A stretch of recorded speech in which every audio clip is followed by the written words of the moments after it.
now. Well, the Alger County Animal Shelter is closer to constructing a new space for operations. TV6's Michael Sobek shows us how the shelter hopes a youth fundraiser was coming along, and that'll help reach their goal.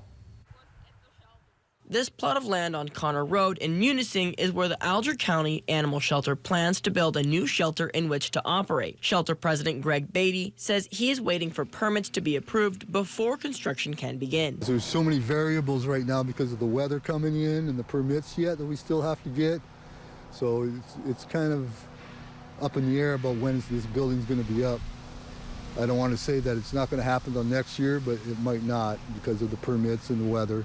The decision to construct an entirely new shelter came after the Alger County Board decided in December not to renew the shelter's lease at its current location. Once the center has its own space, it will operate completely separate from the county. An Alger County Animal Shelter volunteer says she is excited for the new opportunities the new shelter will bring. So we are really looking forward to a new building where we have like bigger kennels and a better spaced out like room plan, where we have better opportunities for example, for a cat room, where we have more room where cats can roam, for example. The shelter will still be a no-kill, no-time limit shelter that will run entirely on donation. In fact, the new building's construction is also going to be funded by donations. That's why the shelter is hosting a fundraiser this Saturday at Foggy Steakhouse in Christmas from 4 p.m. to 7 p.m. The event will feature raffles, live music, food, and more. Beatty says at the end of the day, it's all about the animals. For more information about the fundraising event and to follow the shelter's progress, visit uppermichigansource.com. Michael Sobek,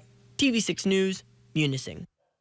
Thank you, Michael, very much. It's good to see our little cats in one place, too. They're so cute, and the dogs. And the dogs, all of the above.